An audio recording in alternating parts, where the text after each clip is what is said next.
Hello, my friends, and welcome back to my channel. It is Wednesday, so it is time for me to share my weekly weigh-in with you and also the WW weekly meeting topic, technique, whatever you like to call it.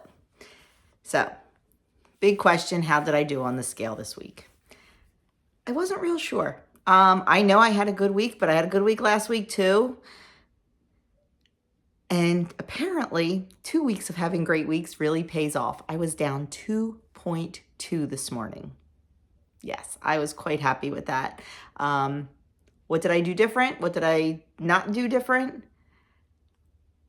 No BLTs, no bites, licks, and tastes. And if I did, they got tracked.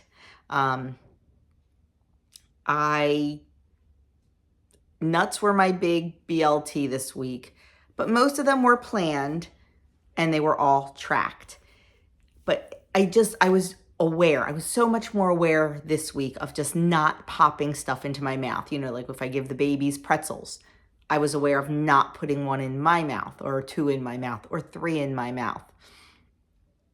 While, making dinner, I was aware of not taking a spoonful of mashed potatoes to taste them before I put them on my plate for dinner. Things like that. I was just very, very hyper aware this week because I needed to be. I needed to be really, really focused and not just mindless. And it definitely paid off. Also cut back on the popcorn at night this week and the snacking at night. So it all kind of came together. So I am really looking forward to this next week. I'm going to keep up the same thing, just really, really watching and being intentional with everything I do. Being intentional with my exercise, of course, which for me, that's not a hard thing. Being intentional with my eating and being intentional with my not eating. So 2.2 on the scale this week. I will hit this, 8 to 10 pounds that I want to get off. I will get off the roller coaster of losing it, gaining it, losing it, gaining it. I will. My mind is, I know it's a long time away, but my mind is on this wedding next September. And I told you 100 times, I want to wear a kick butt evening gown to this wedding. I was looking yesterday when I was shopping, I was looking at some beautiful evening gowns and I kind of know what I want to wear. So need to get my act together. So there we have that. Let us move on to the meeting topic. How to stay on track when eating out. This is a huge one. It's huge because people go out to eat. Number one, the portions are much, much, much bigger than they should be, especially here in America. The portions are ridiculous. People feel that, well, I'm going out to eat, I'm spending all this money, I'm going to eat it all. Or I'm going to have this, and I'm going to have this, and I'm going to have this. If I'm spending all the money, I'm going to enjoy every bite. Or people sometimes just lose it. They see the appetizer and the dessert and the entree and this and that, and they just lose it because they just want all the food. I know, guys, I'm not Superwoman. So how can we stay on track when eating out? Now, I did a whole video on this a while ago. I compared a celebration meal with a replacement meal, meaning a celebration meal is when you go out for your birthday or your anniversary, not your friend's birthday and not your son's birthday or your spouse's birthday, your birthday. Yes, you celebrate with them by going out with them, but it's not your celebration. So for you, it is just a replacement meal. For them, it is a celebration. Had this whole talk. I'm going to put the video up here and down there, and I'll link it at the end because it's an important one. Now, I haven't even looked at this yet, so I don't know what they're going to talk about. I could talk about this for an hour, but I'm not going to because it's all in that video that I linked.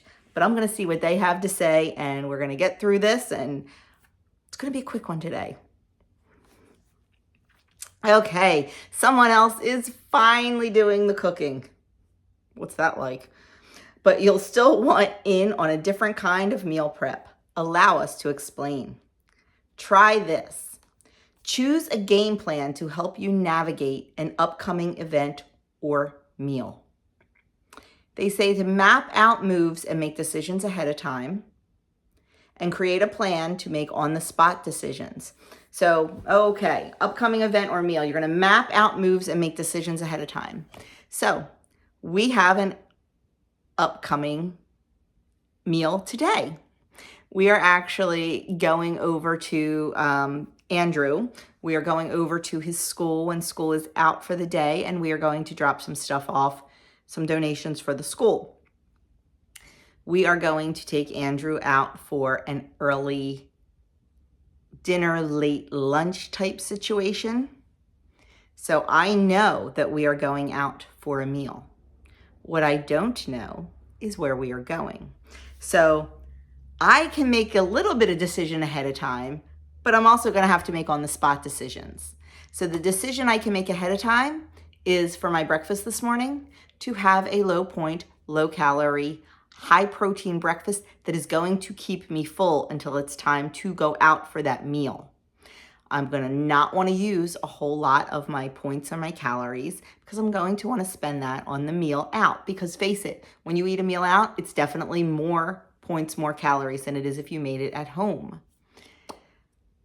Doug and I are off today. We could have easily laid in bed and have been completely lazy, but no, we got up and we exercised and we did a really, really good workout.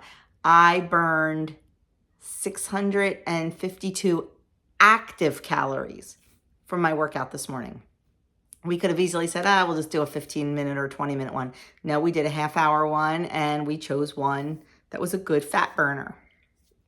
So that was another good decision we made, and that was an ahead of time decision. Now, what's my on-the-spot decision going to be? I don't know where we're going for our meal. I don't know if we're going to go. You've heard me talk a million times about the La Consuelas across the street from Andrew's school, the Mexican place.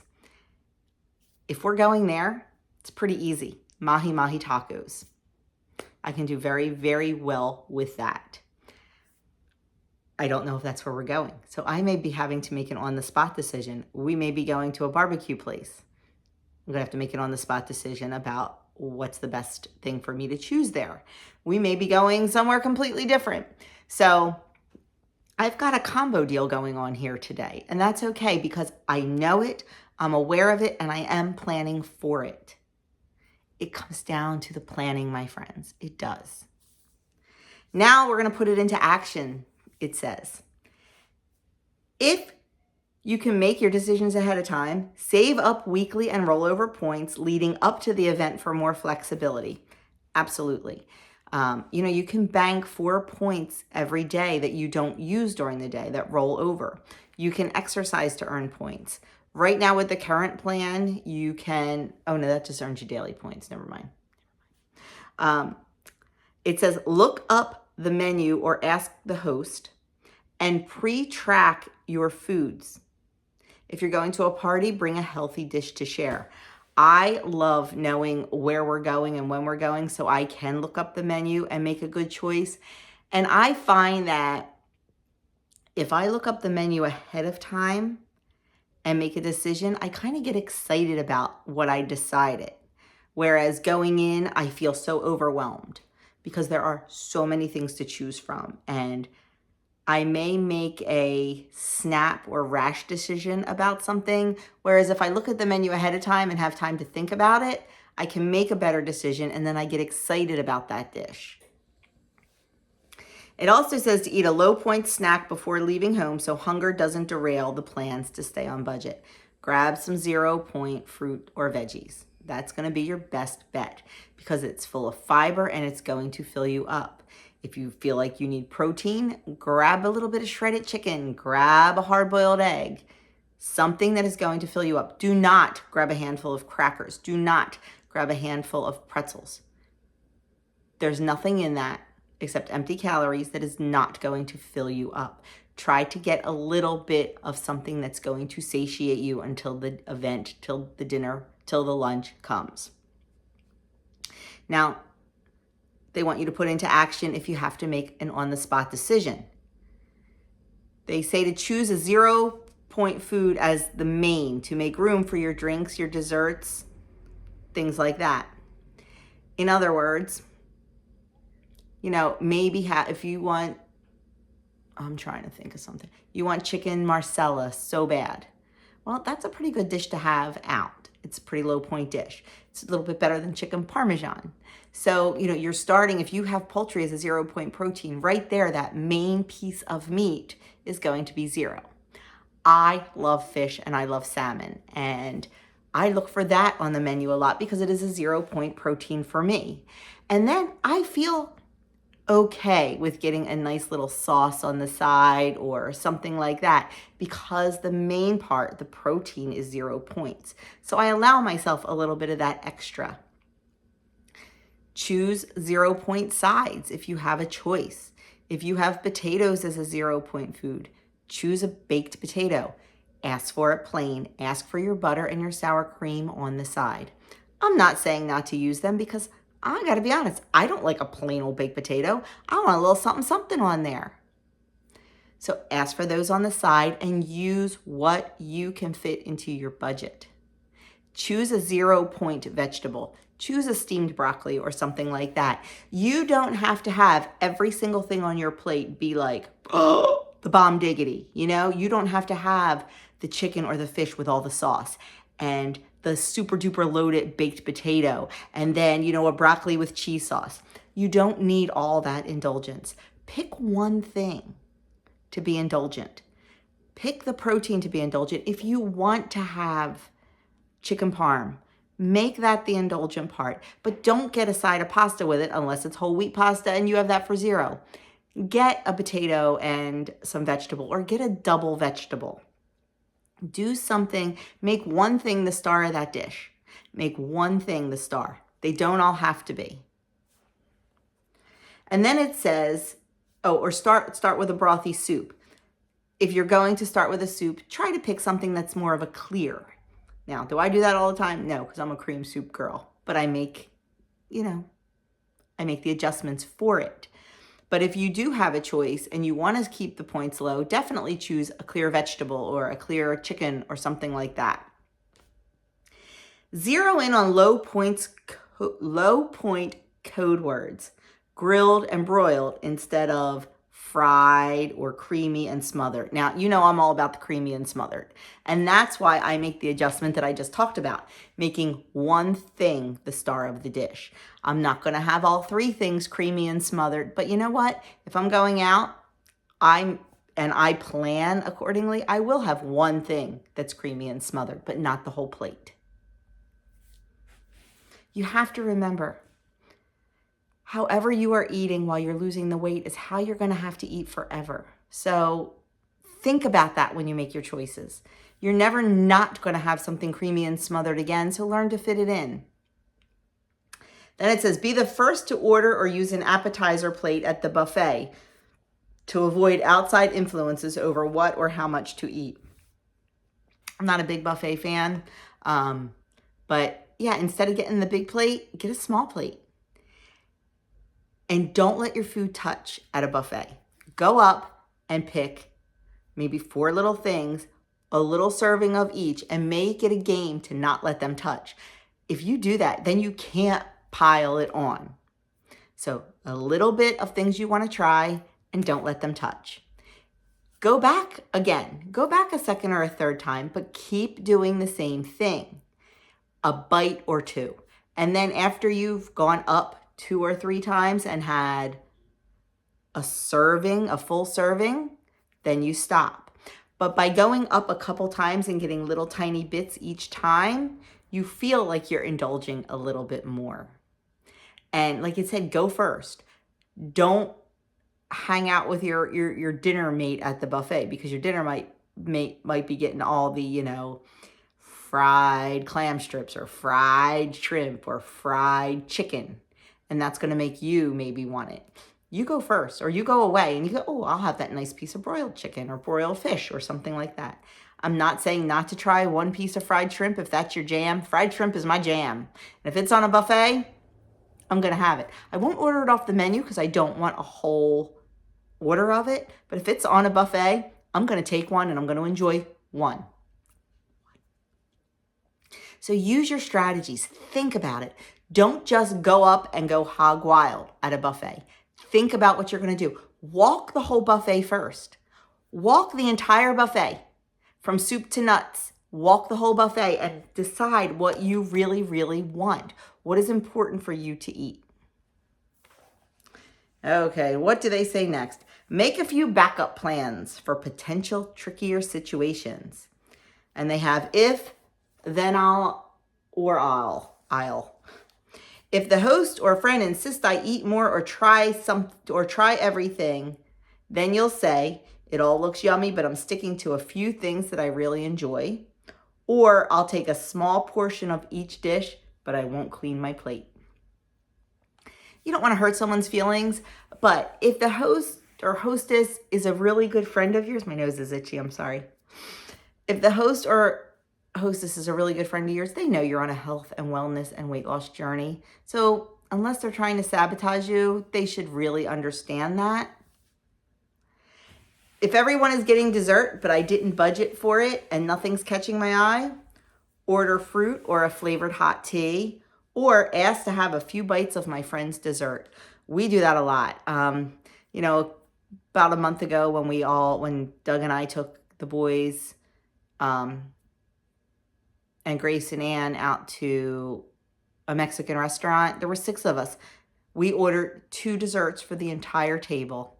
We all each had a bite or 2. It was enough to satisfy that sweetness that you need after. I always if I have something spicy, I always want a little sweet afterward.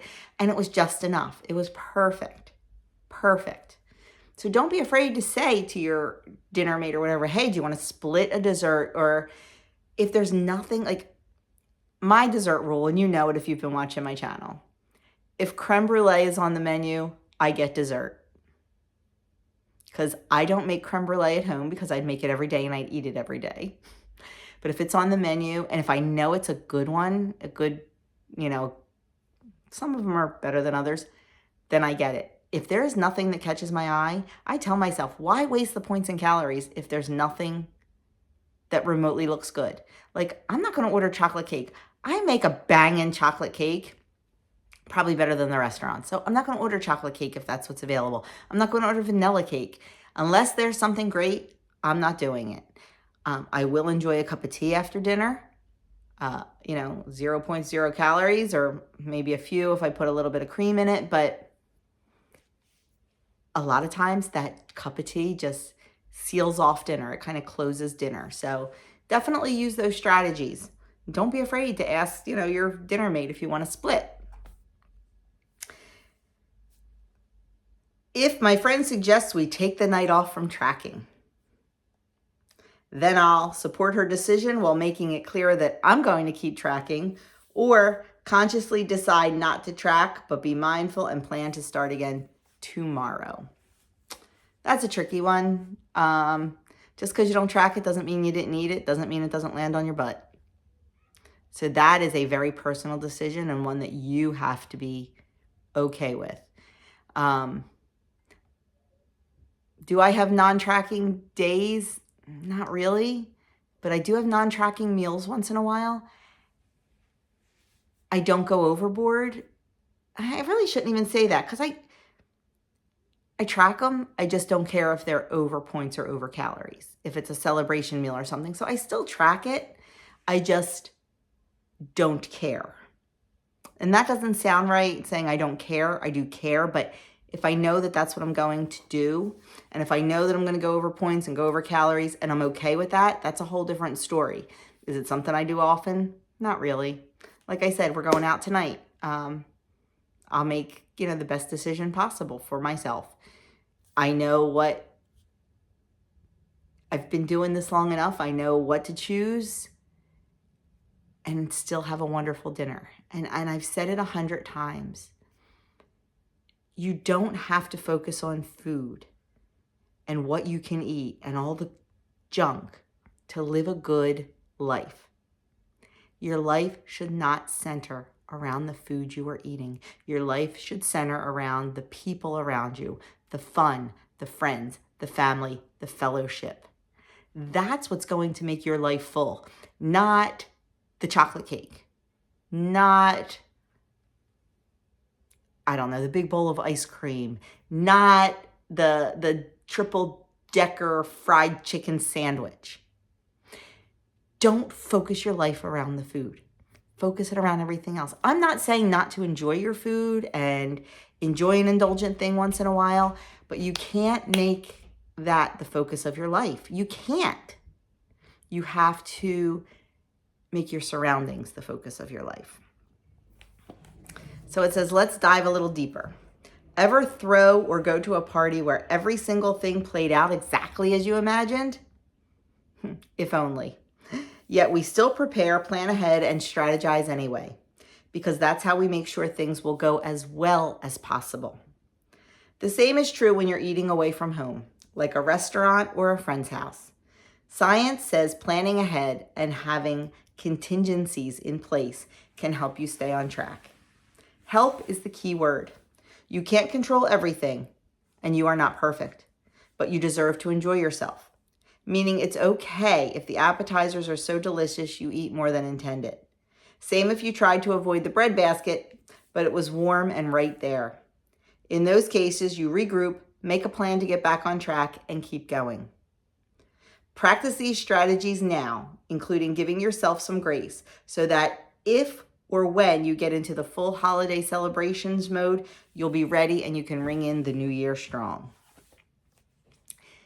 Definitely with that. I have a problem with the bread basket. So a lot of times, if it's just Doug and I, and the waitress is like, oh, I'll be right back with the bread, I sometimes say, make sure you just bring 2 pieces, because sometimes they'll load up the bread basket for just 2 of us. Can you please only put 2 pieces in there? That way we each eat 1. Or if we do have more than 1, I tell myself, okay, this is the restaurant that has the best creme brulee around. Do you want to save room for that creme brulee, or do you want to eat that bread? 10 to 1, my bread's better anyway. There's a couple restaurants that have the bomb diggity bread, but I ask myself, what's more important, the dessert or the bread? And when I make that decision, I can push the bread away. So you just have to decide. You have to weigh your options and you have to make decisions. It's not easy. And sometimes the decisions aren't fun. But what is the most important thing here? So that is it today. Longer than I wanted to be. Thought I was going to be quick. Please make sure you go and check out the celebration meal versus replacement meal video. I think it will help you a lot just to kind of get your head around that. And that's it. So I'm going to link that here. I'm going to say goodbye. Thank you for spending time with me today. Thank you for all of your love, all of your support. I love you guys. And like, subscribe, comment, and share this with someone who may need to hear it.